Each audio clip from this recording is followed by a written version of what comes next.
You're listening to the Classic Gamers Guild podcast. This makes my nipples hard.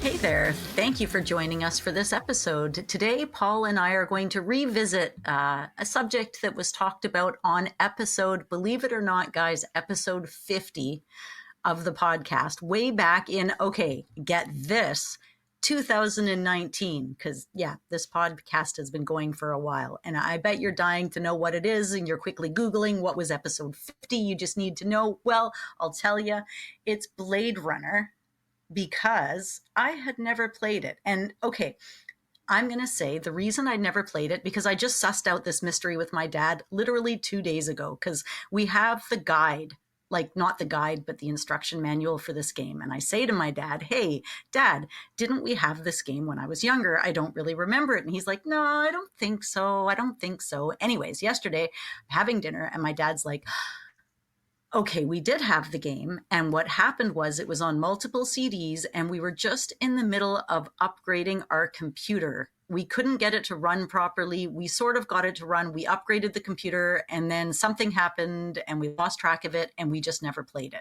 So it ran through the family. It had its chance. It missed its turn.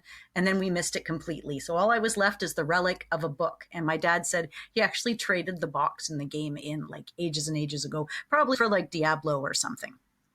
Hey, Paul, how's it going? Hey, good. I'm doing awesome. That was a normal sized intro, basically.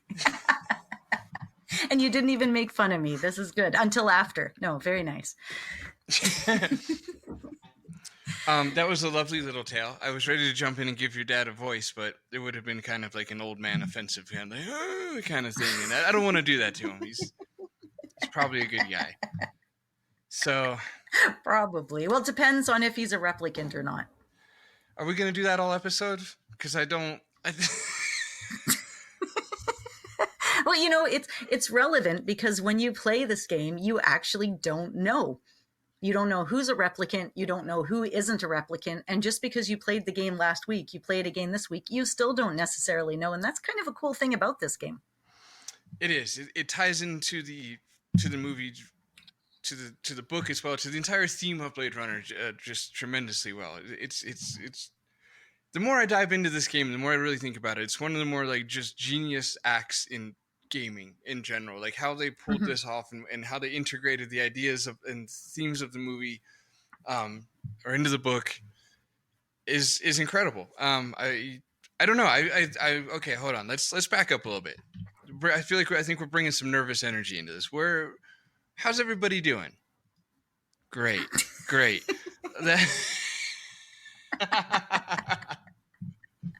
Look, we're gonna talk about Blade Runner, and we're gonna talk a little bit about the book, not really, a little bit about the movie, sort of, and a lot about the game. Those are the measurements, those are the ingredients of the episode, and who knows, maybe even both movies. I'm a fanatic of Blade Runner. I'll be representing the fanatical side of it. Anna is just she likes neon colors and rain and had a fun time playing the game. That's right. Is that more or less where you're coming from? You didn't grow up and I watched the on movie. Blade Runner. How many times did you watch the movie? I didn't grow up on it. Right. Oh no. Yeah, no, fair enough. Once. I'm sorry. Told you I'm gonna have to represent the fandom. We are a strict and unforgiving people. Well, the game is a tiny... Sorry. You just want to know. Well, the game is a teeny bit different than the movie. As far as I can gather, it seems like the game takes place after the movie ends, I would say. What do you think? That it canonically takes place at the same time, in parallel from it. Yeah. Again, I'm here with the facts. I'm not fucking around. Nothing about this episode is going to be fun for anybody. No, I'm not having fun at all. You're right. This is absolutely fantastic. No fun. We're like a fighting couple on the way home from an expensive vacation.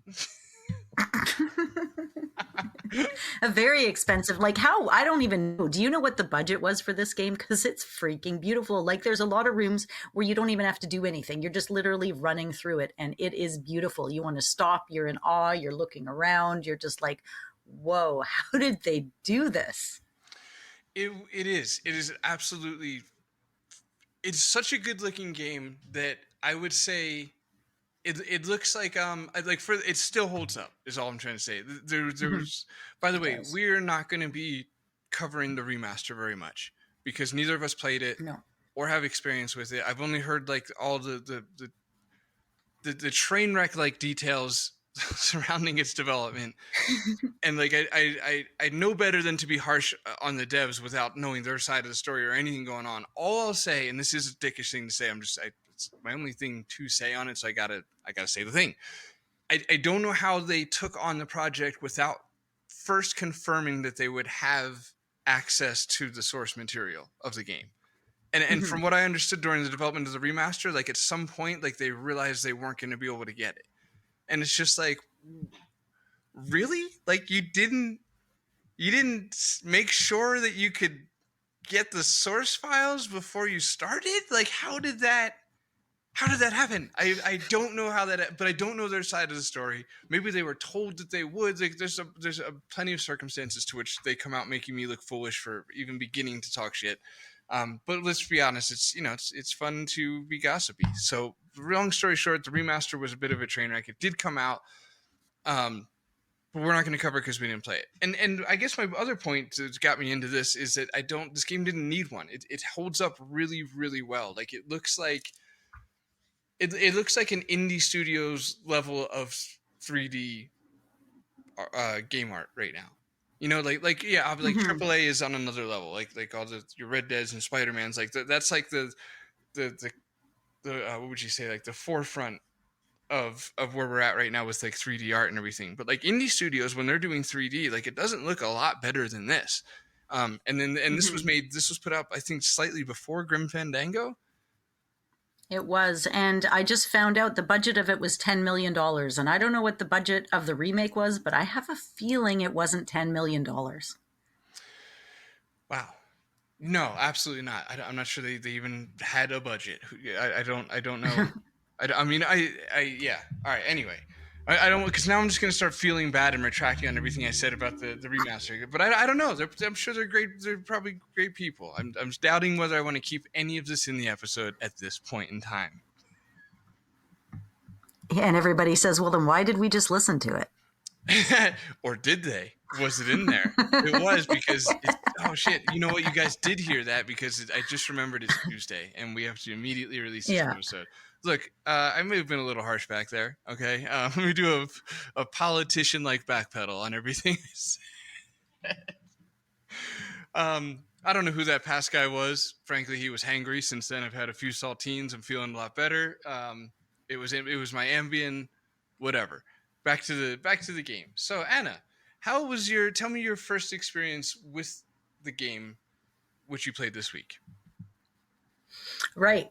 Well, first impression. I mean, sorry, that's like an overwhelming question. Like, tell me everything you feel about it now. Just, what are your first impressions? You had just watched the movie for the first time about a year ago-ish. You know, say words at that. Well, it was a little overwhelming because there's like all these, you have to not only choose who to talk to and what to say, but you have to choose how to talk to them and what to say.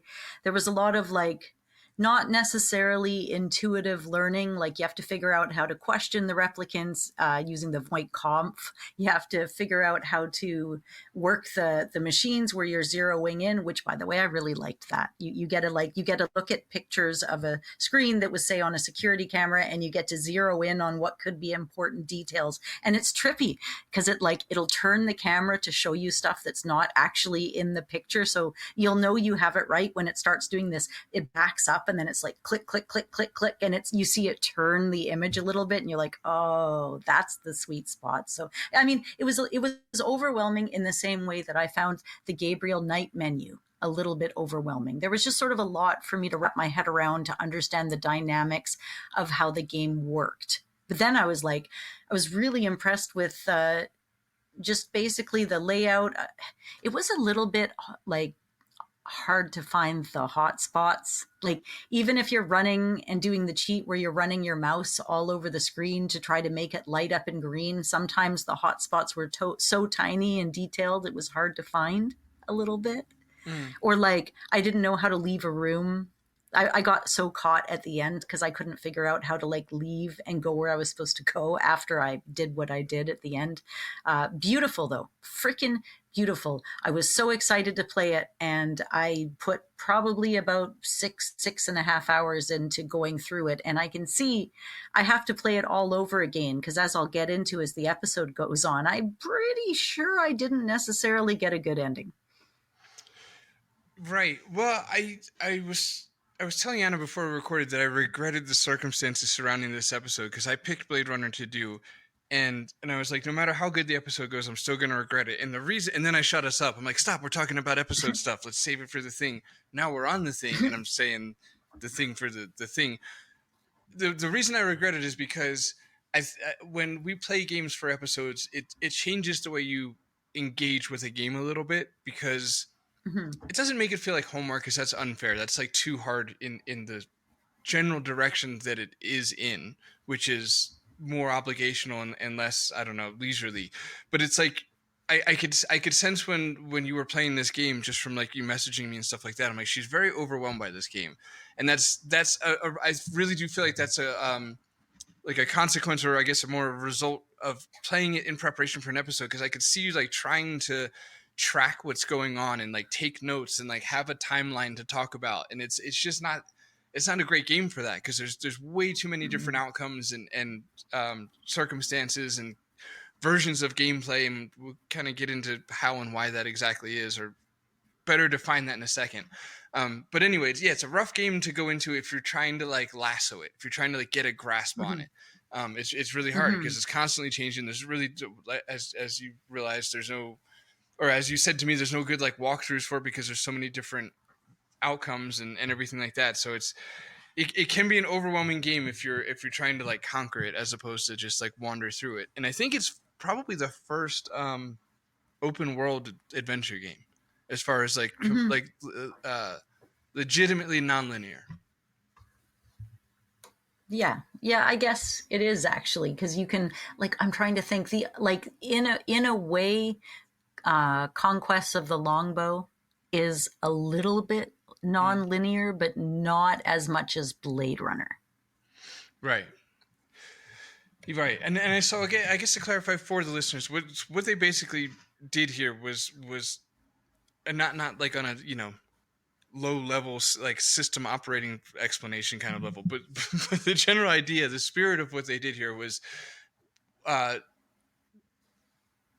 they programmed the characters in the game, the NPCs in the game, in such a way that you're not necessarily sure if they're going to be replicants or humans or not, which is right. Beautiful. It ties in harmoniously with the themes of the movie and to a slightly lesser degree the book, which is, you know, what does it mean to be human, and it handles it in such a way where the NPCs kind of based on a single, let's say, reaction to one of your actions, the NPC will decide what to do in an AI sense. Like, I think they called it early AI, in that it, you know, has a generated sense of how it reacts, and then that reaction kind of cascades into another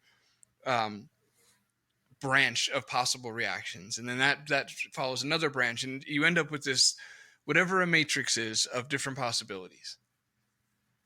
Yeah, that's actually a really good way to put it. It's kind of like everything is scripted. Like, it is all pre-programmed dialogue trees. The character responses are kind of pre-programmed, but what you do, like, if you push them too far, they might get a little bit more hostile or suspicious if they're a replicant. Maybe if they were a human, they'd be a little bit more friendly, but it's totally not random. Everything, the pre-programmed dialogue choices and the ones you get, are totally influenced by like everything we've done in the game. It's like who we've interacted, who we've retired, kept alive, and it just, like, it's almost like a choose your own adventure game in a way. because Right. it's like every choice you make, you turn to a different page and it branches off in a completely different direction. So like even the personality traits are different. Like if it was a replicant, they might be a little bit more hostile acting, but if they're a human being, it might go a little bit more in the other direction. And it's kind of interesting because you don't even know where your empathy is supposed to lay with or who. Like there's a lot of blurred lines, which I think going back to the original book, it was meant to be that way. Everything about it is just that little bit ambiguous. Right. It's it's fitting to the movie. Well, okay, the movie obviously ends, and I say obviously to maybe not just the fandom. I mean, it is. I actually does. It doesn't matter. I'm just going to abandon that because it really doesn't matter who does or does not know. But basically, the ending is possibly implies that the lead protagonist in the film, Deckard, not in the game, in the film, Mm-hmm. Deckard is indeed himself a replicant. It hints at it. It kind of implies it, and there's a bunch of rather kind of fun rabbit holes to go down to as far as like people believe that like Ridley Scott kind of wanted him to be a replicant, and Harrison Ford I think Mm-hmm. was acting as if he wasn't a replicant, and um, they have fun playing with that, and they extend that playfulness as far as like whether or not Deckard himself was a replicant into the 2049 film, which in my opinion is the greatest sequel of all time. It's like maybe the only time a sequel that isn't like part of a planned trilogy or like necessarily even a planned sequel just knocks it out of the park and is to I think in a lot of people's eyes even better than the original.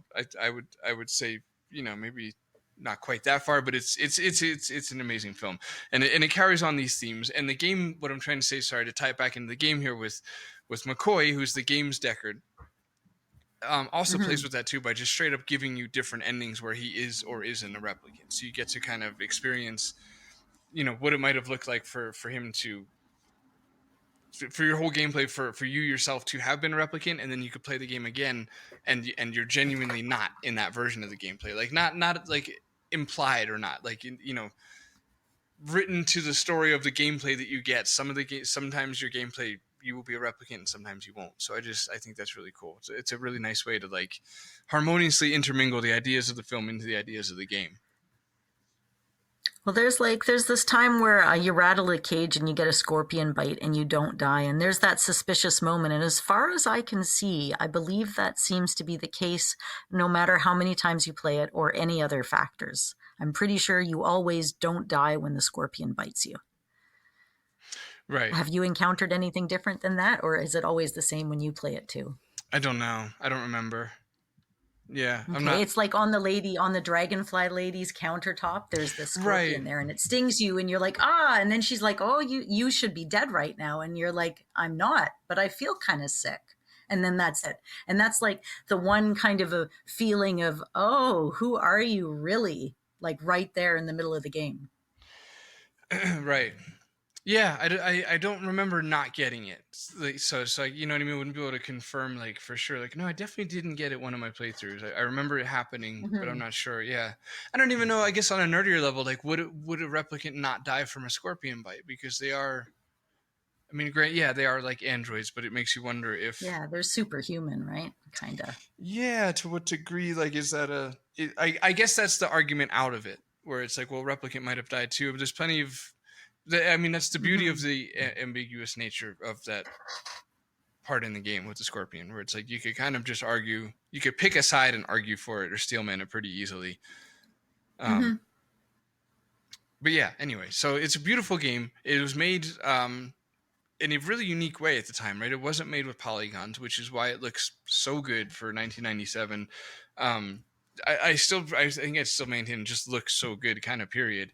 Um, but yeah, for the time, it was just way ahead of the ball. I mean, credit to other studios, people pursuing 3D like Sierra and LucasArts with Grim Fandango and much harder to look at Gabriel Knight 3, because they had to be. They were they were trailblazing. You had to just get in Mm-hmm. there with the machete and start figuring that stuff out. So of course it's great that they did, but Blade Runner was in a sense like they forego like the forward movement of the entire industry for a better looking game then and now by choosing to use voxels. and I think we have some interesting interpretations of that. So once the police are done with there, okay, yeah. What do you got with voxels? What are your thoughts on it? Right. So I was, from my research and what I can see about it, it was technically made with something called slice animations, or voxels plus. So instead of true voxels, 3D models were sliced into horizontal sections, and then they were kind of manipulated and animated to create the illusion of 3D movement, especially for the characters. So it's like in true voxels, individual voxels can be changed or manipulated within the 3D space. So it's kind of like a little bit more dynamic, but with the pre-rendered slices, it kind of limits the flexibility just a touch. The characters could only rotate on a single axis, so like vertically, due to the way the slices were animated. So it's still 3D and it's still voxel based, but it's a little bit different than what would be typically considered a voxel game. So do we understand that? Let's put it this way. It's kind of like voxels are tiny cubes that build up the world. Instead of individual cubes, they stacked these slices together like one on, I'm moving my hands in a stacking. It's like, I don't know, you could compare it to a flip book, but in 3D. So it rendered the characters on a 3D model, but the computers weren't really able to handle it at the time, like the true 3D, because it was really early in technology. And that's why you do have that limit in characters' movement. So as you notice, he can walk up and he can walk over, but he can't walk over there. He can only walk along very specific points. You could really turn sideways, but you couldn't flip it in the same way. Right. Well, I mean, I'm kind of just nodding and smiling because I'm not going to pretend I really understood a lot of that. It's very, like when you bring up slicing, like okay, here's what I understand of voxels is that it's if you were to shrink Minecraft, that's voxels. So instead of, you build a 3D environment or a 3D looking environment on cubes instead of polygons. So that's maybe a good first differential there. We're using cubes instead of polygons. Check. So it's immediately a little bit easier to understand as far as like 3D pixels are concerned. So instead of a pixel, it's a cube. And then that means it can be organized on a 3D, I guess, grid like Minecraft. So if you were to like shrink all the cubes in Minecraft, you have voxels. It's kind of like, it does. It's like, take a toy action figure and it can only turn its body at the waist, but not the knees and elbows, is kind of how I visualize it. Right. Because of the layering, because it's very specific spaces and time. And again, it is really a type of a compression that is to deal with the limited graphics, because if they tried to do that and made it all 3D voxel based and all encompassing and you could go anywhere, it would have taken up way more than the 3 CDs it was already on. Right. Yeah, I guess that bleeds into the movement factor, but I'm still just trying to understand, I guess, the basic visual idea of it. Like, I can say they couldn't use sprites because sprites wouldn't be dynamic. So if you had like the neon lighting in this game, which is part of its allure, you see the lighting reflect off of McCoy, off your character. And you couldn't do that with the sprite. The sprite wouldn't be dynamic like that, especially at the time. And we won't get into asterisk marks. I'm just going to generalize so we can, maybe 3 of us can walk away from this understanding what's going on. But basically, they couldn't use sprites because the question becomes quickly, it's like, why are they bothering with this? And that's the answer to that. They're bothering with the voxels because A, polygons looked horrible at this time, and B, sprites weren't dynamic, so the lighting wouldn't have reflected off of them. And they were right to really want that for this game. Like, such a huge part of Blade Runner is the atmosphere and just, the kind of rain-soaked streets and the neon lights, bleeding kind of glowing gradients into the rain and mist. Like, it's such a big part of it. You want to see characters disappear into the fog, and if you had a sprite, as soon as you put light behind a sprite, you get a real jarring sense for how paper flat it is. So that was their reasoning for which is exactly. Yeah, that's exactly it. It's like thin horizontal slices of character, and then they're stacked together, and then they're animated, and it creates like an illusion of 3D movement. Right. That's good. That's as good as we can do, people. That's I mean, for both of us, that's pretty good in general. I mean, come on. That's not bad. Definitely. No, Well done, us. Well done. Yeah, we sound like people who read something and understood 20% of it. So that's something. That's what it is. I read it yesterday and I'm trying to spit it out to you. Okay, so the mechanics of this game, I wanted to ask you about what, like, your thought, because I guess I'll get my motivations out of the way through my POV, which was I didn't find this to be like a very puzzly game in a good way. I think that's a good way for any adventure game fans, because none of us, it turns out, like puzzles very much. Like, you know, we want them well integrated and part of the story and kind of flowy, and like, if I was him, I would have to do this now anyway. Like, that's ideal puzzle stuff right there. And this game, I think, really nailed it. But I get from you a bit of more of a frustrating take on things. So I'll just end on this. I'll say I can't really recall any adventure-y puzzles. There were moments with just 97 era mechanics, like shooting the rat and stuff like that, which was a little like clunky, but I don't remember anything being like moon logic-y. And then to add to that, I just want to quickly add that working with the Esper machine, which Anna, you touched on earlier, with the, you know, enhance lower quadrant, you know, you sit there like Harrison Ford, all cold and unloving, yelling at the machine what to do, and it's makes awesome sound effects. They nailed it. They nailed the grid, like the delay on like in the movie, you know, you're using these late 70s CRT screens, and the way this Esper machine moves is very, for people that haven't seen it, need a visual, kind of like sonar, where it's like it really fades in and fades out, and you know, the blip on the sonar screen appears in the next quadrant before the other one's fully gone away, right? Because of that bleeding CRT, you know, glow. And the Esper machine, man, the game just nailed that. It looks so good. And the Esper machine was so much fun to play with, to enhance images and get them to clean the images up. And the game utilizes like chunky pixel art into like 3D models at that point, so the images like really do clean up. They go from like Sunny Bond's AGI to like, you know, late 90s 3D, and it looks amazing. And I thought the Esper machine combined with the Voight comp was a ton of fun. And so let me toss this back to you. What was your overall take on the puzzles? To me, the game was kind of a combination of like, there's investigation, you're gathering clues, you're interviewing people, you're analyzing information, you're deciding who to kill, because there is no thing saying kill this person or don't. Like, there's a random bum, I think you can kill him for little to no consequence. Wow, near the beginning of the game when you're chasing.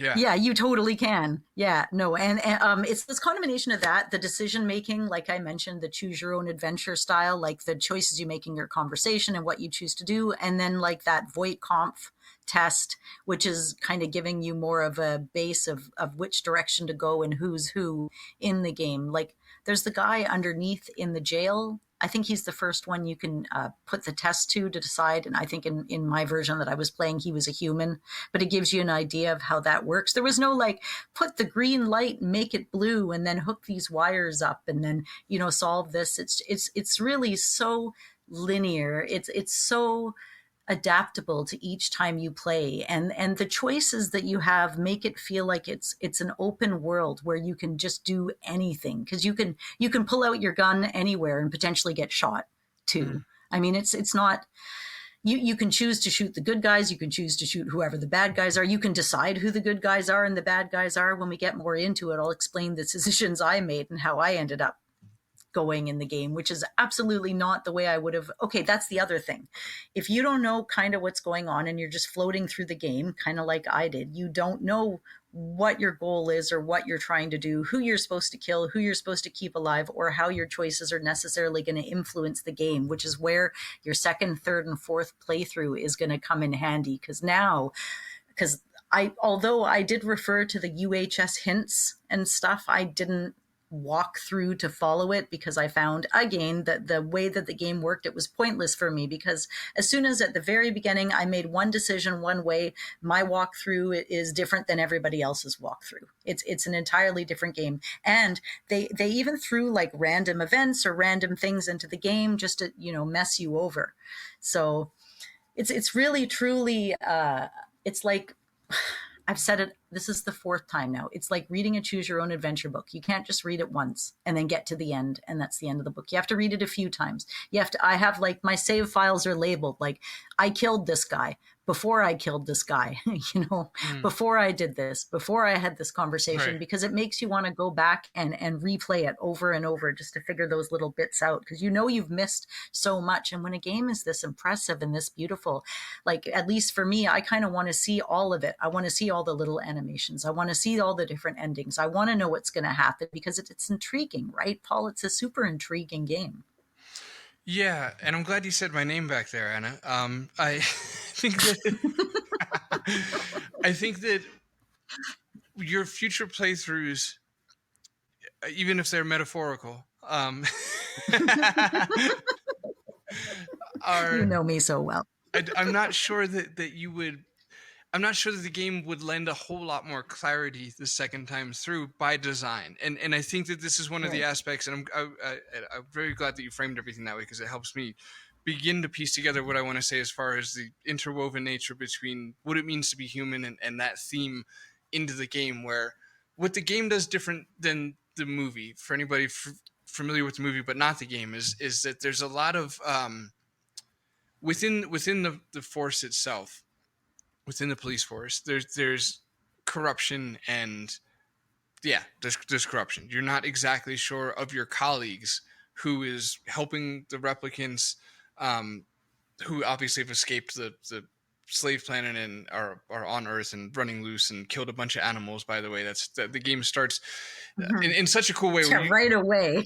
Right away, where you get to go into Runesiders, which in the movie is the big neon, the white neon pony horse. Really wanted to say pony there. I'm not sure. It's, if it's a pony, obviously. Anyway, yeah. And again, the game does things like that really well. We've talked about this on other episodes where specifically like Beavis and Butthead, where it's like the thrill is being able to finally walk around in this world. It's like, you admire this world from afar, and there's always like this flat piece of glass between you and the world. And then when they made a game about it, especially these licensed games, you finally get to walk around the world. Like, I get to explore this place on my own and be cut loose in the Los Angeles in Blade Runner, and actually go to like the sushi stand that he went to, and remember the seeing Runesiders in the game with the pink neon sign and the white horse, and being able to actually go inside of there now and see what's going on, and that extends throughout the whole movie. So that's very cool. But anyway, back to the theme, the themes, and not being sure, as you said, Anna, like when you go through the game, not being sure of people, everybody else's motives, and to a degree even your own motive, right? Where it's like, it's fair enough to say I'm not sure what I'm doing, because you're not sure if you're a replicant yourself in this particular gameplay of this game. So anyway, having the police be corrupted was, I think, a brilliant, very strategical move on Westwood's behalf, on the game maker's behalf, to choose, because it really clouds things up where you're not sure if your colleagues, you can't just assume because they're police they're good. Some of them are corrupted, and you see that in the game. Like, you catch wind of it, or they might be framed in a way that looks like they're corrupted and maybe they're not. Just in classic noir sort of ways, where it pulls this investigation out of you, or investigator out of you. But what it also does for the theme of what does it mean to be human is that in some gameplays, let's just say that the police are corrupted. Your coworkers are corrupted, and you see them doing horrible things. And then maybe in that same gameplay, Lucy, the pink-haired girl in the game, maybe in that same gameplay, Lucy is a replicant, and you see her just like oozing empathy and being rather selfless, and living quite beautifully. And so you've got this replicant who's being, as the movie says, being more human than human. And I think that was so well done as far as the storytelling in the game was concerned, was to make you doubt everybody in the game around you, not sure if they're replicants or they're not, having people that you're pretty sure are humans acting in a rather shitty way, and having people who you are pretty sure are replicants acting in a really human way. And it blurs this line and forces you to constantly ask yourself the exact question that Phillip K. Dick wanted you to ask when you wrote the book. Yeah, is the ability to feel empathy actually like a determination of humanity? Like, is it is it? Where is it? Where's the line drawn? And just because somebody's ruthless or would step on a butterfly on the street, does that make them inhuman? I mean, there's so much to question in this game, and who you love and what you want to do and what your future holds. And oh my gosh, there's so much to it, dude. It's deep. Yeah, no, it's incredible. It's an incredible extension of the movie's will in that sense, where it's like, if anybody hasn't seen the movie, like please see it, and please like go into it. Like, I don't know, it's I guess what I'm really trying to say is please see it twice, because it seems like yes, sir. Blade Runner is a unique. Oh, that's right, you've only seen it once. Yeah, please see it twice. I think everybody gets it the second time. Like the first time, it can seem almost meandering or just slow or just visually beautiful, but you're not really sure. And then this, like, when you're really able to take in the themes of it the second time, it's really mind-blowing, because, and especially as we enter into 2024, where we have like open AI and things like that, where we can at least begin to see a realistic outcome where we do have androids or replicants of this capacity, maybe even in our lifetime. Like, it's now, when seeing is believing, and now we kind of see it with ChatGPT, where it's like, okay, I mean, it's definitely at like a rudimentary, like, infant stage, but I could definitely see this evolving into a point where we're not sure if we're talking to a human or not. And then, if they were given like a physical body and they started demonstrating empathy, then you would start to ask, like, is this consciousness? And then it's like, well, what is consciousness? And if something is conscious, is that the same as being human, because there's no noticeable differences. And it's just, yeah, it's very, very cool. And the game just constantly toys with that. And it's a great time because of it. Yeah, it just challenges the effectiveness of like our traditional markers of humanity. It makes you think about them. Like, is this even something that can judge what is human or what isn't human? And how do you measure that? And does that make them bad or wrong? And then to throw in like that limited lifespan and how far a replicant will go to expand that. And that actually throws in a whole nother dynamic too. Right, absolutely. And I guess on top of that would be the implanted memories that they give to replicants. So then you yourself in the game, you're playing as McCoy, and there's one scene in at least one of the gameplays where you're talking to, I think it's a stripper, actually, like in her dressing room, and she's like, well, how do you know that you're not? And he gives pretty good reasons as to why he's sure he's not a replicant, but then she kind of reminds you, the player, and the protagonist at the same time, like, well, they implant memories, so how can you be sure that that's... And it's cool because it blurs the line there as far as you, the player, where your avatar is McCoy, and you suddenly like kind of have this realization of like, oh shit, I might be a replicant then. and it does affect, because even if you're... Go ahead. What if it's like, I feel like humans, like, we have this proclivity to choose a side. It's like, I honestly, I think that's the worst part of politics, where it's like this red team, blue team, and it's like, we can't help but feel just like very loyal to the side we're on, and for better and worse, because there's a lot of beautiful things about that part of us. But in gameplay's fashion, it's like when you think that you're a replicant, you're suddenly rooting for the replicants. And if you find out, or you're pretty sure that you're not a replicant, then you're kind of more rooting for, the humans. And you see the replicants as more, a separate entity than you. And it's really cool to feel that change kind of wash over you as you're playing, where you start out assuming you're one or the other. And as the gameplay goes on, you start to kind of frame it as like, no, you know what, actually, I think I am a replicant. And then all of a sudden that changes the decisions that you make in the game, because you're kind of subconsciously rooting for the replicants now because you are one. And yeah, it's just, that's the best insight I could possibly get into how it emotionally manipulates you as you play it. It does. And I mean, I think it emotionally manipulates the people that are in the game. Like if you're any one of the characters and you have like implanted memories, they seem real to you. So the character's yearning for the past, right? It's a desire for connection and belonging and all of these emotions that would traditionally be thought to be human, but they're programmed into them. Does that make them any less real? They still feel them. Right. And then you enter free will into the mix, which is kind of at the apex or the peak of the film, the first film's ending. was Rutger Hauer's famous scene, which I found out recently that he like wrote that himself in the trailer, like the night before or something like that. It's just one of those scenes where every time I've ever watched it, I get a physical reaction to it. It's so unbelievably gripping to me, and just it's just amazing. I don't even want to water it down by bumbling through what it means to me or whatever bullshit. I'll just say that I should have muted that last time I did that. Sorry, guys. But just that it's once you add free will to the factor too, that the replicants have this capacity for free will and to make empathetic or compassionate decisions. It just kind of throws the whole thing out the window right then and there. It's like, no, now I just don't know, because if they choose empathy and it was their free choice to do that, then once again it just brings up the isn't that human then? And I think one of the themes that Phillip K Dick really played with, more so, let's say in the Do Androids Dream of Electric Sheep, more so in the book than in the film, was playing with the idea that the replicants were more humane than humans. The humans were. They had a capacity to be more humane than even the humans were. And the game is a nice bridge, I think, between the book and the film. They bring back a few more elements from the book that got kind of left to the side in the film. Not so much animals. The animals were a much bigger part of both.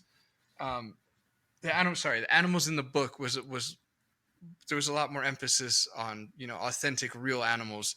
But the game did still play with it more than the movie did, right? Because McCoy owns a real dog in the movie, which is a nice counterpart to almost Rachel from the film. Depending on the version you play, it would appear. Because on my ending,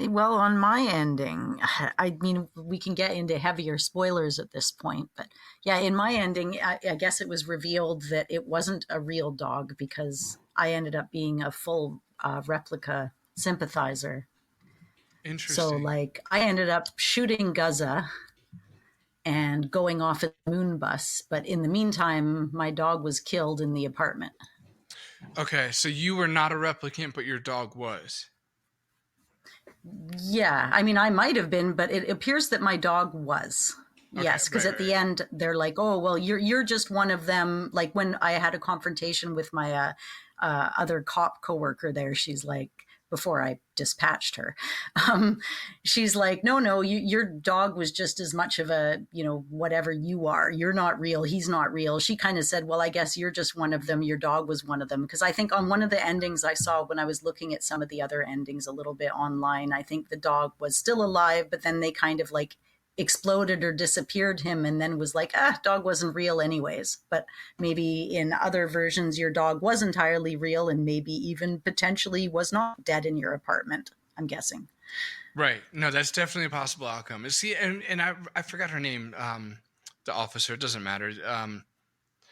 She's my least favorite in the game because I feel like they play like she's just a little too on the nose. Just as far as like, what is up, Slick? Constantly calling you Slick, like you're playing it too fast and loose, Slick. Like just real, like, okay, we get it. You're one of those cops. Jeez Louise. But I didn't. Maybe it's because I didn't like her, but I didn't trust her. So like when she was like, your dog's not real, I'm like, fuck you. What do you know? Whatever. You're not. Does real. the dog survive? Does the dog survive in some of those? Okay, so I really, endings. Wow. Yeah, there's 12. Because there's 4 core different endings. And each of those 4 endings have 4 alternations to themselves. Because for people listening who haven't played, the extent to which you are free to do what you want in this game is incredible. Because you can find yourself in one of the endings with all the replicants rounded up on the ship with yourself, ready to go back to where they belong, let's say. And you can just pull out your gun and kill them all. Which is like, wow. Right at the end there. I never even thought of that. It's crazy that they let you do that. They account for it. It's one of the endings. It's not like a game over ending. It's one of the endings. And when you leave this, after you kill them all, you of course get off the ship because you're like, fuck that, I'm not going to that planet, and I never was, I guess. And then she's out there like I didn't think you had it in you, Slick. And it's just like, ugh, she's gross. But if you didn't kill her, right? If you didn't kill her, which you can do, and that's because I didn't even. I was. Go ahead, sorry. I didn't I didn't realize I was a replica sympathizer because I didn't know I was supposed to dispatch the replicants. that's what happened. I started letting them live, and then the game's kind of like, oh, is this what you're doing? And this is the path you're taking. I'm like, well, if that's the case, I might as well kill a cops then, because I'm already this far in. So I just started trying to kill my coworkers, and I'm like, oh, okay, I can kill Gaza. I can kill Holden. I can just like go out there and do my thing. Great. And then next thing I know, I'm like riding on a moon bus with these crazy guys, and they're like, yeah, man, you killing all the right people. But at the same time, the game's like, you did just kill a human, Right. There. So, because they're warning you right from the beginning, if you kill a real human being, you're screwed. But it doesn't matter because you go off on the moon bus. Right. God, the voice acting in this game is phenomenal. Just because that exact point in the game, I actually liked it. And he's like, "But hey, we don't live forever anyway, do we?" The scene you were just describing, where you're being told not to kill a human, and if you do, that's like the game over. It might that's the end of you. He says that's the end of your career, and for sure, and maybe even the end of your life. And then as he's walking away, he's like, "Yeah, but we don't live forever anyway, do we?" Or whatever. It's just, man, it's such great acting. But back to what you were just saying a second ago. Can you kill him too? I could have done that too. I don't think you have cursor control at that point, but when you walk up to him, probably, or you have the opportunity. Interesting. Well, I want to again try to just outline to the audience like why I say like legitimately there's like a matrix of opportunity in this game, because what you were just saying, Anna, where it's like they found out that the game found out that you were a sympathizer because you weren't killing them. Which if your gameplay was similar to one of mine, you come across Lucy right away, and it's like, I'm not killing this little girl. Like you, I know they're like they really. Yeah, how can you? Yeah, they're like, she's a replicant because you think she is because she's being treated in a very disgusting slave-like manner from the owner of the Animal Emporium of Runesiders. I guess it's probably Runesider, but anyway.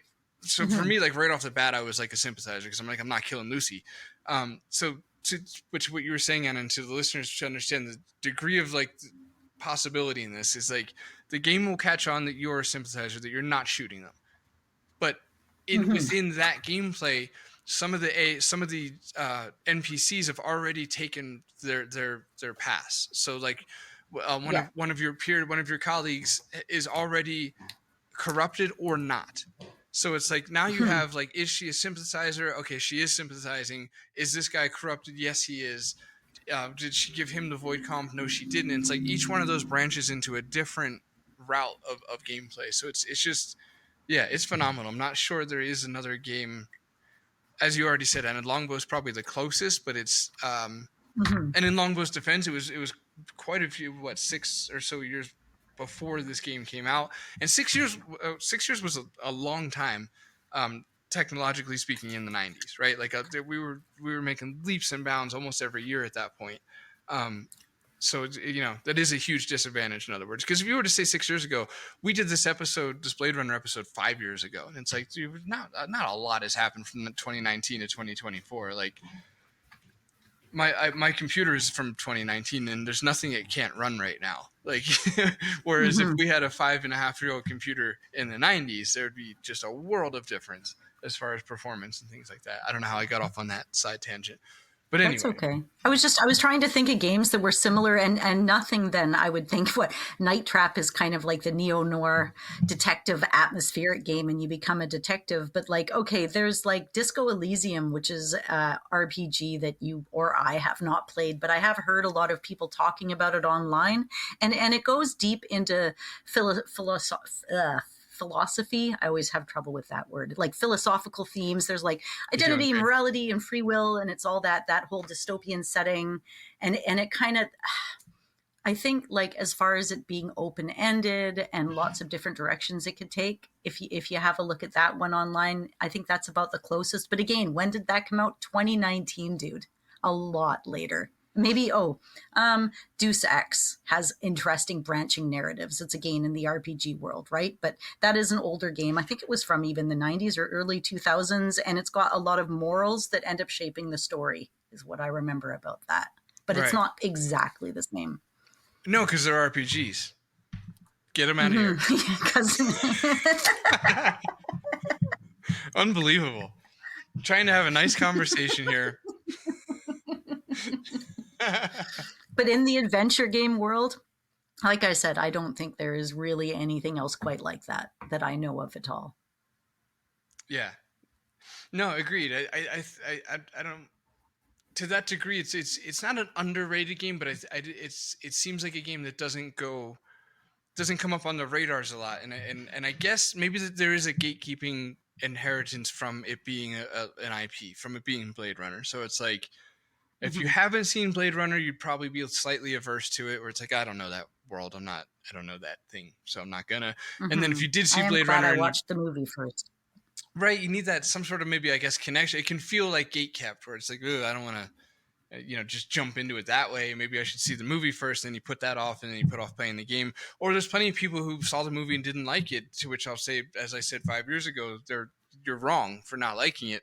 But for the people that watched the movie and found it boring or whatever, which to a degree is fair enough. I've showed it to many people that I'm close with or care about. It's like one of those movies for me where it's like you don't have to like it, but you have to. I'm going to force you to watch it, as I did to Anna. That was my son, actually. He's like, that was okay. He liked Total Recall a lot more. Yeah. I'm like, well, that's because there's more action, right? Yeah, I was just going to say, Jacob was, 11 or 12 at the time? Probably 12, so it's like... Yeah, he was 12, yeah. Yeah, dude, a 12-year-old in 2023 or whatever, that's probably too big of an ask, man. I mean, like, I don't know. Any movies from the era in which credits came before the film... is a big ask for our kids. That's a good point. It's like the pacing was just different back then, man. Like there was, granted, Blade Runner is slow for a slow-paced film. It is, but it's like even like Indiana Jones, like the faster-paced older movies are way slower paced than they are now. Like everybody's got what do you call it, TikTok brain. So it's like yeah. But anyway, like the movie, and this would be a nice segue. Go ahead. Go ahead. I was just to cut back to what you were saying, it did kind of like put into mind Techno Babylon a little bit. Just like it had the branching narrative. There was a little bit of like social commentary stuff. And it like almost felt like maybe that or even Gemma Rue were both a little bit influenced by the idea of Blade Runner. For sure. But then Blade Runner is... I just like puffed my chest out because I'm just recognizing like the douchebag fandom inside. Yeah, sorry, I'm calling myself out here. Relax, Paul. You don't have to fucking go to war for Blade Runner. But it is, but he is anyway. But it is like the godfather of cyberpunk in a sense. So I feel like anything cyberpunk is inherently taking something from Blade Runner, whether they know it or not. And I add that last part in because it's like. It's a pretty old movie by now, so like there's probably some younger devs out there that wouldn't even know this shit actually came from Blade Runner because we lose track of origins. Fair enough, but yeah, I think anything cyberpunk, especially Techno Babylon, which is like quite on the nose for it, or unabashedly, cyberpunk. Like influenced. Beneath by the Blade Steel Runner. Sky is almost kind of cyberpunk then it too. Is. It's almost Blade Runner-y. That was 94, but it does have that like you don't have any memory. You're trying to unravel a conspiracy. It's got like some of those elements going too. Interesting. Yeah, I think I don't know. That'd be a task in itself trying to properly define cyberpunk, especially for a bunch of nerds like us and our listeners. Sorry, guys, I'm taking you down with this, but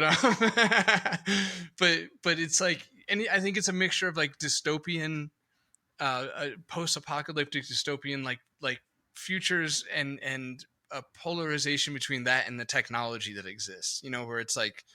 We advanced well beyond where we're at now, but we fucked it all up. Like something like that is cyberpunk.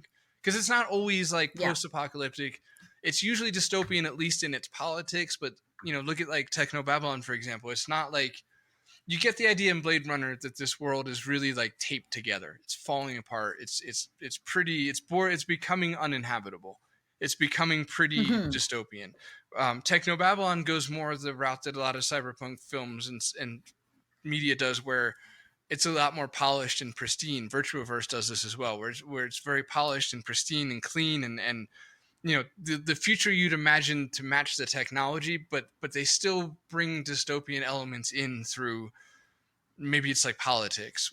Altered Carbon, the first season of that, man. If anybody's listening, you guys like love Blade Runner and haven't seen Altered Carbon, watch only the first season because they totally fucked that show up. Like they ruined it. absolutely ruined it was if anybody out there disagrees, I would love to hear how they, because I just it was such a visible train wreck where it's like, what did you guys do? Like, a ball has never been dropped. I'm not quite sure, like Altered Carbon season 2, but anyway, season 1 is contained enough to be able to enjoy it, and it doesn't end in such a, like, it ends a little cliffhangery, but not in a way that like you need to see it resolved. And it's a visual treat. It's very pays a lot of homage to Blade Runner. And what I'm getting at here is that in a lot of dystopian cyberpunk things that don't have that deterioration going on, they do it politically, where it's like the rich and the elite live up high, physically, Yeah. like symbolically, they're Always up high. physically. You have to Yeah. take an elevator to like go see anything in Blade Runner 2 if it's up. Right. Yeah. Exactly. And then the peasants and the androids and everything lived on ground level, where it's covered in layers of like debris and I don't want to say fog because that's not gross enough, but you know what I mean. It's like, yeah, that they're like walking Yeah. through like the fumes of Misty. the machines that power the elites' lives. They have to breathe in. It's like high-tech low life, right? Like you've got cybernetic implants and all this really cool modern artificial intelligence, but there's also social decay, widespread poverty, and like Right. the money is in the hands of a few. It's super concentrated. They have all of the wealth, and then outside of that you've got like hackers and hustlers. Like these are the outcasts, the marginalized figures, and it doesn't mean that they don't have the intelligence, but they don't have the power that the corporations and the oppressive systems have, that are kind of like weighing down on their lives. Right. So it's like taking the metaphor of the elites and making it a physical reality where they live up high and the poors live down below. And sorry, I've gone Tom Segura on that one, the poors, but but Altered Carbon plays with that really, really well anyway, as far as the up high and down below. Even Fifth Element, I think, has a quick glimpse of it, because the film takes place like up high, and then there's a chase scene where they go real down low, and it's like you get a quick glimpse of like this horrible quality of life for the people that are actually down there. And anyway, all this to say is, actually, I don't know. I don't really even know how we got here. I guess the Blade Runner got this kind of cyberpunk thing rolling. Is that how we got here from Techno Babylon? And how it doesn't always have to be. Yeah. All right. Well, you know what? Let's go. We were kind of identifying. We were essentially identifying cyberpunk as what it is, a little bit like a really long dictionary description. Yes. Yeah. Exactly. Okay. Thank you. I feel good about it now that we have the end cap on there. So, well, let's move into because we're gonna close this one out because it is Tuesday, so we need to be done and edit this and put it up. But for our last whatever, let's cover just the atmosphere and the music. So give me your thoughts on it. Oh, well, it's kind of exactly what we were just talking about, right?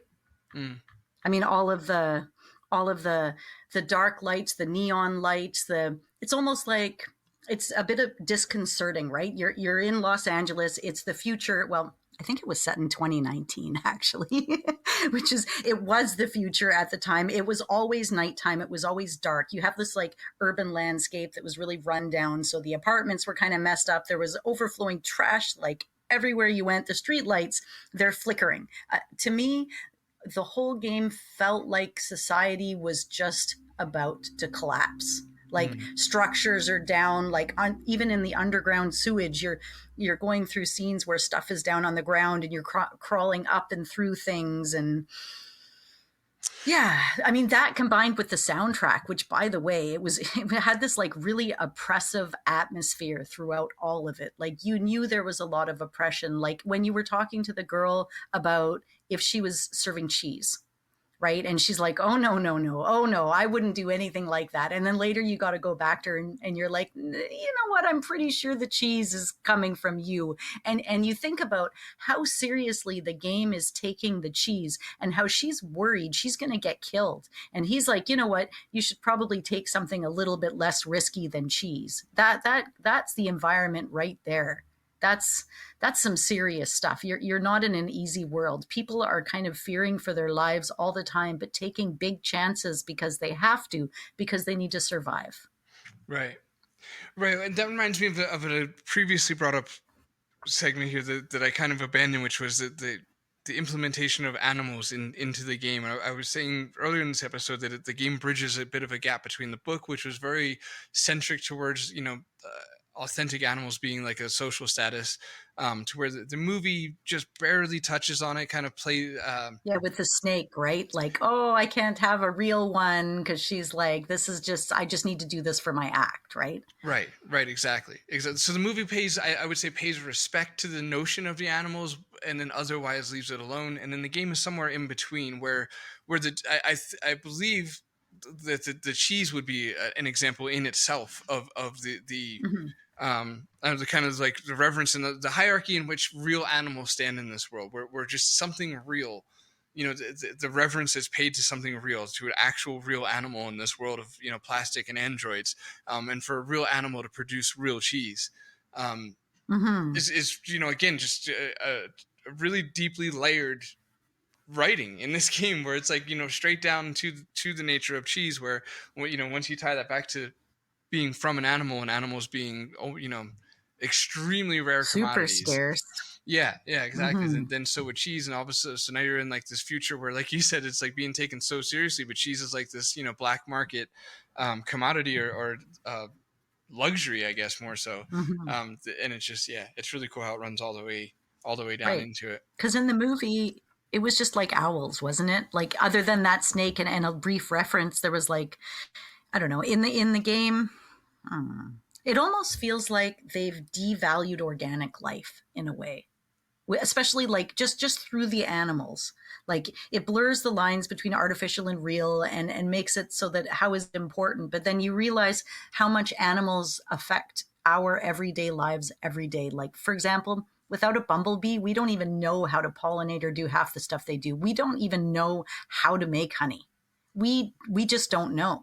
Right. And it just shows that real animals are integral to all of society. So when you have a focus on manufactured products, there's you can't discount everything that an animal is. And then the people that are in there, like the girl selling cheese, I bet you she was not just selling cheese to other people on the lower levels. I bet you she was selling cheese to people up there working in the Tyrell Corporation too. Right. As we know, I mean, we found evidence of her items being in higher suites and things. So it's like that again blurs the line between, hierarchies as well. It's really, it's pretty complicated. Yeah, and you're right about the owl. The owl definitely, like, Tyrell owns the owl, and actually tying back into the up high down below, like Tyrell's at the very top of the building, top of the hierarchy symbolically and everything like that, and has the real owl. But to your point, yeah, it's like you get this sense that the world is so it's just yearning for something real at this point, and you can imagine it even from where we're at right now, where like especially for like our kids' generations, like this is the viral notion of like touch grass has been going around the last few months right now. Go touch grass, but it's basically like something like it's something like the latest generation thinks they invented. that the notion of going to touch grass. So that's just circulating the internet right now, but it plays into this nicely, because you could almost see like people are forgetting to look at real things outside of their screens. Like we're seeing all the flowers and animals, that will stick with animals metaphorically, that we need on our screens, and we're starting to remind ourselves like, hey, you should probably touch grass, go see a real horse, or whatever. And you could just imagine in 5 more years, 10 more years, 20 more years, and obviously the damage would doing to the planet, or could potentially continue to double down on or do more damage to the planet, where it ends up more dystopian. We're already like artificially injecting nutrients into the soil, synthetic nutrients and things like that, which are causing all kinds of health problems. We're on path for this type of a future where by the time we all look up from our screens, it's gone. And I think that's the world in which Blade Runner exists, where everybody's looked up and the animals are gone, and they just want something real. Like they just want to see they just, I can't really articulate better than that. They just want to finally see something real, like a real life animal, and have, authentic cheese instead of synthetically grown this or that. And it's just, Blade Runner is becoming more and more powerful and relevant, I guess, as we continue to head down the path in which it seems like it came from. Mm-hmm. So yeah, Well, yeah, we're right there. We're at the level of brain computer interfaces. I mean, you have a chip implanted by Elon into somebody that had inability to use their body properly, right? You have augmented reality, digital overlays over the real world. That's a thing, right? Pokemon Go, anyone, right? It's a thing we're doing. Virtual reality, the immersive experiences. I mean, you, Paul, in the last 24 hours have probably been in virtual reality. yeah, you can't prove that. I've told you time and time. Yeah, And no, the you fact could, that you are an AI to begin with, I mean, it all connects, right? yeah, or am I? Sorry, I didn't commit like I should have there. All right, well, the last thing to really cover here is the music, and I just not a ton to say. The game is really weird. Okay, there's something to say. The game is really weird in the sense that they didn't have rights to the source material from Vangelis' soundtrack, but they did have rights to replicate the music, unironically, Mm-hmm. which is really strange. So for the most part, the music is unique. It's very much in the style of Blade Runner, which is just, again, okay, if you haven't seen the movie and you do go, or if you've seen it once and you thought it was boring, I implore everybody to watch it a second time and watch it with the notion that the music in the movie is one of the characters. And I feel like that's going to move somebody, just one of you, Mm-hmm. because once you kind of I don't know, get it in, entered in your perspective that the music itself is like one of the characters, it does something for you, like emotionally. There's something about the music in that movie, and this isn't a unique thought of mine. Obviously, it's inspired like plenty of people, generationally speaking and musically speaking. But it's just, there's something about like the power and the control over your emotions that the music in the film has. And um, I think what it does brilliantly is like they took the notion of like, let's do this futuristic noir film. And so Vangelis approached it where it's like, okay, well, instead of in noir, we might have had a lot of brass, a lot of horns, as was the Mm-hmm. style at the time. And so Vangelis uses CS80 to come up with just these like soaring brass leads from a synthesizer, that just made it sound like futuristic noir. And I think I Oh think my gosh. so Yeah. much of what Vangelis did just shaped the entirety of the product, of the experience. And it's my only Mm-hmm. critique of Blade Runner 2049, because that's a phenomenal movie. Denis Villeneuve did such an awesome job with that. Villeneuve's such a unique director, I have to say real quick. He did Dune, an alien movie with, I think, Jodie Foster, that's phenomenal. It's really good, even though I can't think Mm-hmm. of the name. It's good. But he did he was the best person to have done Blade Runner 2049. He knocked it out of the park, and he has a really unique quote that I don't know that I agree with. I don't think he's wrong, but his quote was, um, "Dialogue is for TV." It's Mm-hmm. something Hmm. along those lines. And he's like, in cinema, it's, you don't need the dialogue to tell people how to feel or what to think. You let the cinematography do that, and he basically the snippet was, dialogue is for TV. And I would counter that by saying that one of my other favorite movies of all time would be like Inglorious Bastards, and anything Tarantino is just nothing but dialogue. So it's like, Mm-hmm. not Oh yeah. nothing, but that's not fair. But yeah, Well, maybe. even a movie like Clerks is like that. It's like one of the first funny dialogue based movies I'd ever really encountered was Right. Clerks.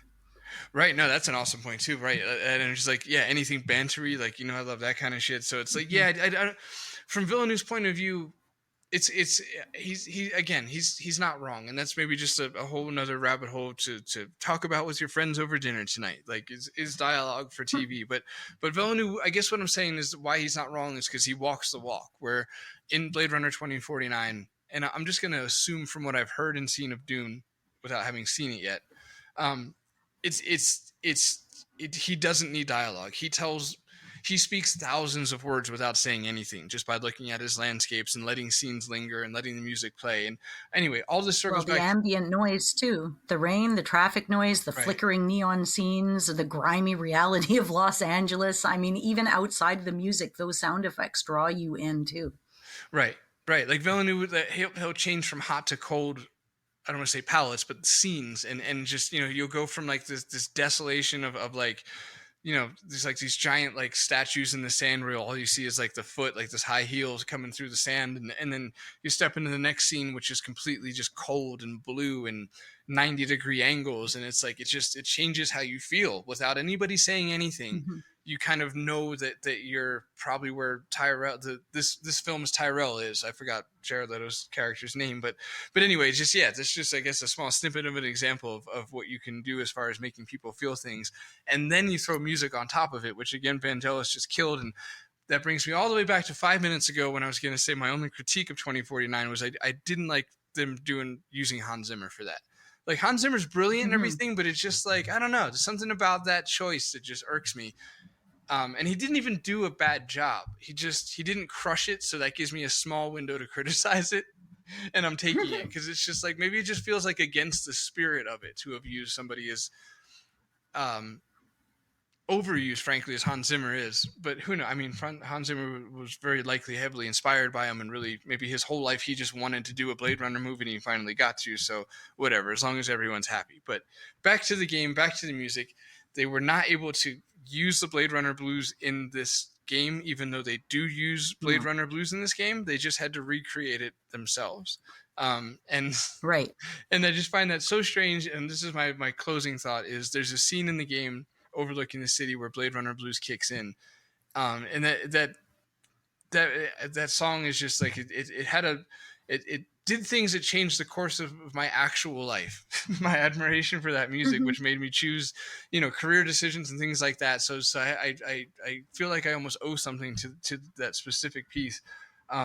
It's to this day, it's my alarm clock because when I wake up, it makes me feel like I'm in a noir film.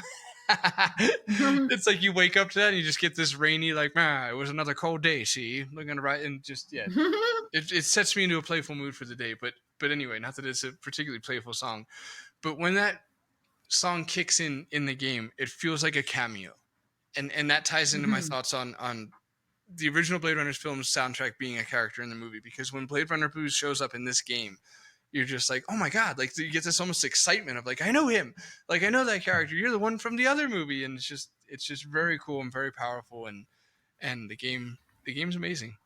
The end. Well, I think they had a team come in and do up some of the music. Frank and Basil compositions. They sort of filled in those missing spots. But again, it's back to what you said, haunting synths, right? To me, it was isolation and unease and bleak, and then there'd be like these like super melancholy piano melodies, but they were like, I don't know how you could describe it. They were kind of sparse, but it added this emotional depth for me when I was playing. It sort of made me feel that moral ambiguity, and I was like, it made me question the narrative. And then there'd be like these little orchestral like flourishes, and it'd be like these key moments. There'd be all this tension, and then it would heighten the emotions. Like I really felt the music as I was playing the game. And like I said, mixed with the ambient soundscapes and everything else they were doing, it all pulled together. The amazing voice acting. I put on my great big headphones, the ones that totally cover your ears instead of like the usual small ones or leaving my speakers on. Because I really wanted to get this 3D world of sound. And it did it with the speech too, and with the things would come from different directions. You're kind of almost looking behind you like, oh, what's coming? What's going on? It really brought me into it a lot. Yeah. It's nice to hear the confirmation on your end, because I had such a strong bias for it going in that I would have been actually pretty content with you being like, yeah, it was good. I would have been like, okay, it was a normal soundtrack then. My bad. No, I have a bunch of notes because as I was writing, I'm like, oh my God, the orchestra, what is this? Is this piano? But wait, it's gone. It would do that to me a lot. Like I'd just be like listening. Oh, what's going on? Oh, it's gone. Oh, it's shifted, or the tone shifted, or it did it all the way through. I don't think there was a single moment that the music did anything but pull me further into that game world, which is why, like, I could have grabbed a regular old walkthrough or a video on YouTube and plowed through this game in 2 or 3 hours. I bet. I probably could have, but I think I would have missed out on a lot of what this game was doing. I had to do some thinking. I wrote some notes like who's who is, and I'd be like, is she, isn't he? And how did the test go? Did I push the test too far? Should I have maybe stopped the test earlier? Because now they're super mad. And then I'm like, how much of it is me and how much of this is pre-programmed into the game? Because I don't know, but it made me feel like everything I did made such a big difference. And the music played right into that. It was like straight into these dopamine centers in my brain, but it also hit like curiosity and intrigue and mystery and almost like not fear for the character or fear for me, but just like fear for the world, fear for how people are viewing things. It made me think of our own world and humanity, and I think the music did all of that.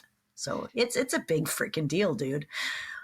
I really like your articulation of like administering the void conf, and you're like, I don't know if it's me or the game, and the game just nails that so hard, where it's like, because you have this freedom to stop the test, and it's like, did I just so happen to stop it like at the last one, or what if there have been more questions? Like, was there a route in which he doesn't freak out? And like, it turns out there is, so that only makes it even more mind melting, and it does a really good job of putting you in the shoes of an actual investigator, where you're like, I don't know what's going on, and I have to figure it out.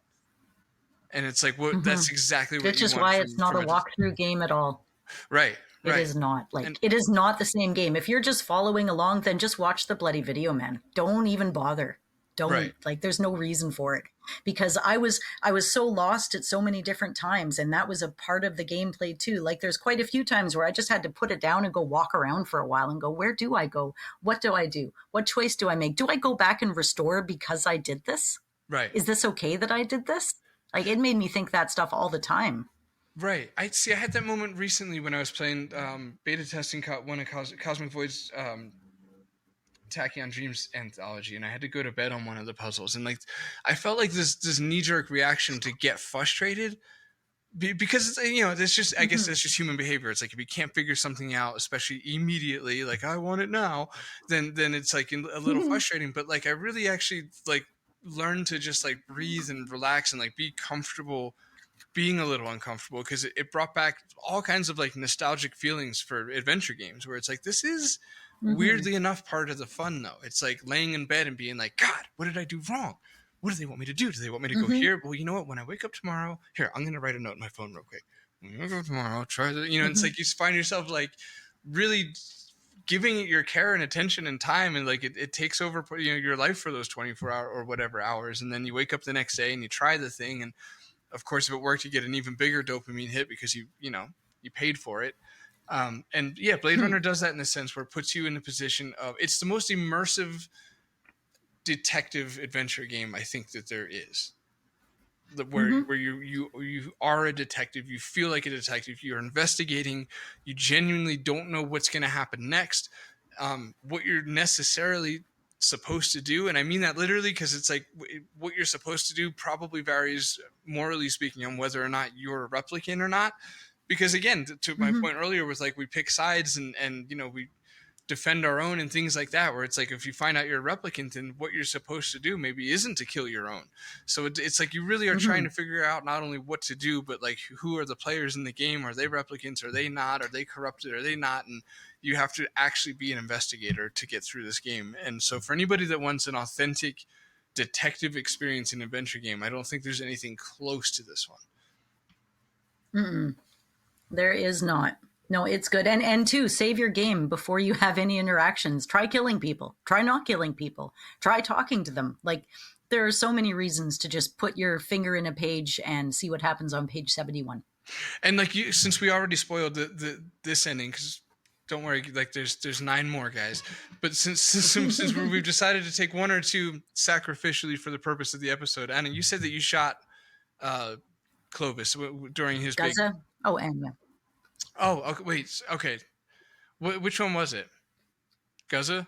Gaza. When you're down and you're in the green room there, and he's like, Yeah, it's all right because he's the one that got the guy out of my apartment because there's a guy living in the apartment. He's not mine. He's with the dog, right? And you're like, okay, did you get the guy out of my apartment? He's like, yeah, I got the guy out of your apartment. And then two replicants kind of run in the room and go, hey, man, what's going on, Right. man? And then Guzza kind of walked away from me and it gave me the control of the cursor. And I'm like, hey, what if I just kill that guy? Because now you know he's a corrupt cop. But he's also like, I up until the moment I killed him, I kind of thought he was a replicant too. But then I killed him and found out he was a human being. And then it's like, oh, whoops. But then I was like, I'm going to keep it. Right. Right. Okay. No, that's really cool. I had no idea that you could shoot him there. So that teaches me that. And I'll just abandon the other thing because it would spoil an ending that we don't need to spoil. But the point being is that the game almost humorously sometimes, as you just articulated, really the same point. It's like sometimes you can do stuff and it sticks, and you're just like, what? I could just shoot him. So yeah, it's a lot of fun. There's no dead endings either. Like there's no wrong necessarily wrong choices. Obviously, there's better endings than not. But yeah, it's like you're not gonna enter a Walking Dead because you shouldn't have shot him.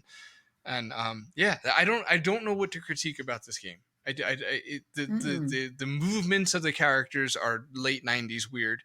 It's like the only time this game dates itself. This is my only critique I have for the entire game. Is the only time the game dates itself, because I said in the beginning of this episode, it holds up. I would say entirely, except for the way that the humans move in the cutscenes. Like super just wired and weird in late 90s. It's the only time that it looks weird because they don't use a whole lot of like true 3D models. That's like the only critique I have. I don't know how else to critique. One critique. I have one. When you hit enter, it skips the dialogue, which is great, and I have no problem with that. But if you accidentally hit enter because you forget and you skip a dialogue because you're done reading it in a cutscene, you skip the whole cutscene. So if you didn't save it right before the cutscene, you have to go way back to wherever you were because you can't miss a cutscene. You need to know what happens in every single cutscene, and I found that out the hard way. Right. Okay. No, that's a fair enough one. That's interesting too, dev-wise. Makes you think. Yeah, because I'll be reading it, but I'll hear it. So I'll sometimes, if they're not done talking, I'll do the thing and I'll click it just that little bit early. It's kind of a habit. So during a cutscene, you can't. You have to take your hands right off the mouse, sit back, and just go, okay, I'm going to watch it and I'm going to let it be a cutscene. And it's cinematic. It's supposed to be. It's like a little movie. You shouldn't be clicking through it anyways, right? Lesson learned. I won't do it again. Good. Well, I'm glad you gave yourself the business for that. Took yourself. And I forget the expression, around the block? That's not the expression. Sounds good to me. That sounds sexual or something. What is it? She's been around the block. Isn't that a... Oh, goodness. Sorry, I did not mean to call you a whore. It's my bad. No, that's okay. Happens every episode. It depends on the game I'm playing. Right. Yeah, no, that you call me a... Yeah, no, yeah, for sure. Yeah. Depends on the game I'm playing. In some games, you need to be more of a whore than other games. So. Exactly, yeah. But yeah, no, that's it. That's it. I would say we were not even going to talk for this long, so that was great. I think that's a good run through of the game. Did you have any sort of closing statements you want to say about the game before I do my things? Oh, about the game? No, I don't. Mm-hmm. I've said all the things. How about you, Anna? Do you have any closing statements about the game? Yeah, if I'm going to recommend for somebody to play it, I don't know the enhanced version. I haven't seen it. I've only heard what I've heard. I don't want to judge it, but I highly recommend just going back and playing the original because, hey man, $10 million budget doesn't lie. It's a beautiful flippin' game. And I'm sure they can make it more beautiful or they can do all these other things, but right there, in 1997, in this game, exactly as it is, to me, is like 10 out of 10. This is the most 1997 could possibly ever do. And it's kind of the most that, like, I don't even know that they could make a game like that now. The amount of work, the amount of time, the amount of money, the budget, everything they had to do to make it happen. This is a one-off, guys. Go play this game. It is out there. It's sometimes harder to find the non-enhanced version, but yeah, go find it. Go play it. Yeah. Yeah, and when you plug it into Scum, they've got the I forgot what they call it. Is that the enhanced or the recovered something with re in it? Doesn't matter. But basically, Scum found a ton of stuff in the code that was unutilized in the game to save to save space that basically the developers would have wanted if not for space constraints. So it's not like Scum puts a Right. bunch of crap in that they had cut because it wasn't good enough. They more just put stuff back in the game that wasn't able to ship with it, and gives you basically a director's cut version of the game. And Ooh, if you know Blade that Runner, was you know. the other thing. Go ahead. Sorry. Sorry. I get excited, but sorry. But okay, there's also an option in the menu that if you're in a hurry and you don't actually care about anything extraneous, you can click an option that says just follow the story and only give me relevant conversation in detail. Now, I didn't turn that on because I want all the little bits and pieces, but just know if you're all business minded and you just want to get through the damn game, there's actually an option to do that so that all of the information they give you is relevant. Which is crazy. I've never even seen that in a game before. It's weird. It's prophetic. They're like, future adventure gamers are going to be sick of this shit. And they're just... we have to fight ourselves. Adventure gamers have to fight ourselves. Like, sometimes we don't know what we want. We're like, we just want to, explore, a nice environment. And then it's like our human little, like, reptile brain kicks in. It's like, get to the end, win the thing. And it's like, no, that's not. Damn it. That's not the point. All right. Well, so now you probably have some announcements and some brief things to talk about before I do my endy bits. Do I? Okay, so we have a release date for the game. I said I would tell the podcast listeners first. We're going to release the game probably. No, I can't say probably this time. It's for real. We're going to release the game. No more proper release. No more proper. This is it. Proper release at all. Like proper release. The Phantom Fellows will be coming to not only Steam but to GOG September 27th. That's it. It's gonna be done. You heard that? GOG and Steam. Exactly. We're didn't last episode we tried to do the Bjorn noise. It didn't go well. Nah, but where's my can? I should have said the announcement through the can. That's okay. Fuck it. We've gotten through this whole episode without a single edit. We're not doing it now. So September 27th, you can wishlist it on Steam now. And it'll be public to wishlist and whatever on GOG very soon. That page just got finished. We got achievements working. The Steam version, Steam limits the amount of achievements you can have on release to 100. And there's 100 achievements in the game. And then on GOG version, there's going to be over 145 achievements. And what's cool about that is that at least in the Steam version, none of those first 100 achievements are pandering. Like, none of them are like, you did the thing you had to do.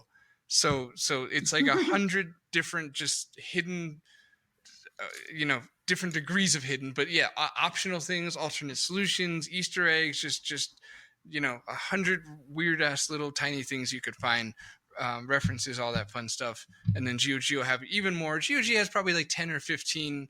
Like in GOG version, you're going to get like the day complete badge or whatever. So there's like a few of them that would be unavoidable achievements. But anyway, the point is, it's a ton of achievements. The game is almost on beta testing.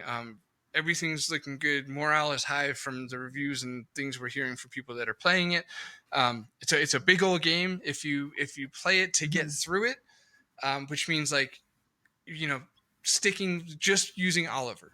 Like there'll be like, obviously there's points in the game where you'll need to use Engelbert the Ghost, but if you like, for the most part, you're just trying to get through the game like we were just describing with Blade Runner here. It's looking like about a 15-hour experience. And then if you're playing the game to like see everything, like there's unique text for everything for Oliver and Engelbert. So if you're the type that wants to like see everything as Oliver and see it all as Engelbert through his perspective and his responses and things like that, then it's more like a 23-hour game. So it's see and interact. I mean, you can eyeball on everything and you can hand on everything for each character. So if you think about that, like that is a lot, because that's everything on the screen for every single character. And that's not just every item on the screen. That's every star. That's every tree, the garbage can, the window of the building, the gravestone. It doesn't matter. If you can see it and it's on the screen, you can click it. You're going to get a unique interaction from each of them, looking and seeing. So it's a lot. Actually, it's a lot of fun. Yes. Yeah. Thank you for that. And yeah. And gosh, I think we're probably going to do an episode on the game just before it releases, just to talk about, I don't know, just what it was like. I never did any dev diaries or whatever. That was the extent of my capacity here as far as like solo dev things and solo dad things. I'm like, the line is I can't vlog. I don't have the capacity to blog or vlog or whatever about it. But we'll do an episode that makes up for that ground and kind of talks about what it's like to make an adventure game as if it was you, the listener, just like, you know, waking up one day like, what if I did do that though? Like, what is that like?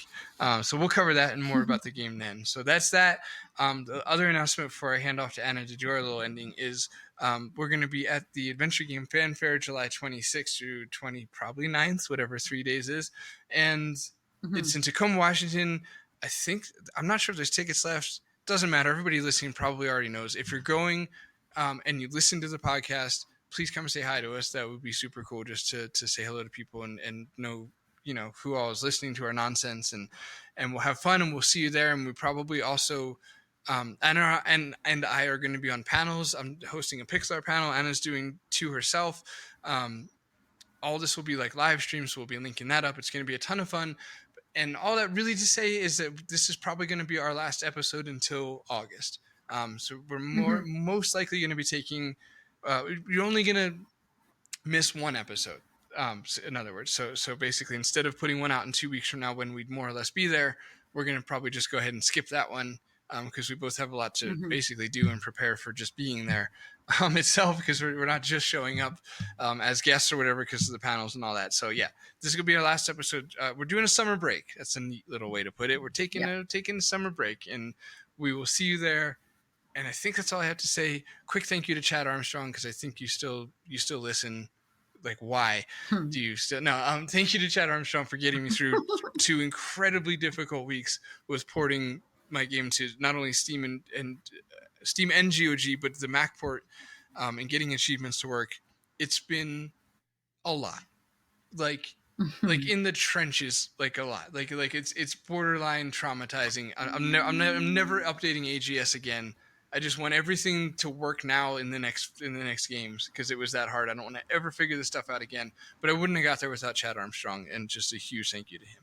And that's all I got. And if you want to learn a little bit about Chad Armstrong, he was actually on our podcast on May 19th of 2020, and we talked a little bit about the King's Quest 1 Redux with him. So that was actually a really good episode. It was our 74th episode, and yeah, definitely go and check it out. It was just Paul and I and Chad just chatting it up.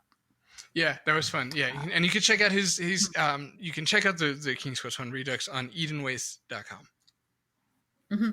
Definitely. And outside of that, thank you to our Patreon supporters in the True Believer tier. And that would be Brian Manown, Gareth, Mark Fillion, and Michael Council, Tim Ellis. And I'm also going to say thank you to Alan May, because he is a newer subscriber as a super fan, and I don't think I have given him the shout out yet. So thanks to all of you and everybody else in Patreon for making the show possible and helping us continue to not have to pay for everything we do out of our own pockets. So yay, yay to all of you. Oh my God, thank you. Okay, sorry, that was Thank regrettable. You so much. I would edit that. If I was like editing, I would have cut that, like, for sure. No, these people are going to have to hear it. So yeah, say hi to us. Say hi to us on Twitter at CGG Podcast, or at the Phantom, or at Phantom Fellows. Email us, mail@classicgamersguild.com. We haven't gotten an email in a while, friends. So, you know, throw one out there and say, hey, I'm going to play Blade Runner now. Or hey, I did Jewish play Blade guild? Runner. Hey, I'm just saying, no emails lately.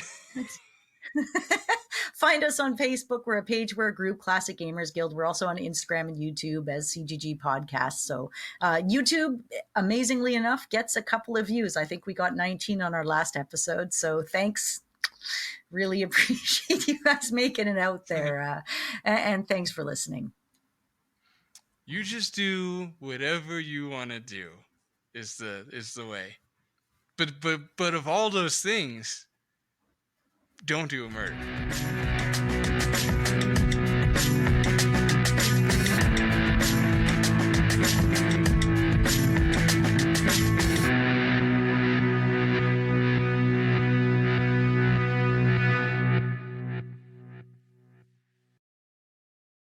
I mean, you gotta loosen your jaw up if you're gonna talk Southern. Yeah. All right. Now tune the banjo. How y'all doing today? There you go. Okay, you ready? Willie's Wet Walrus. I'm ready. Hey there. Thank you for joining.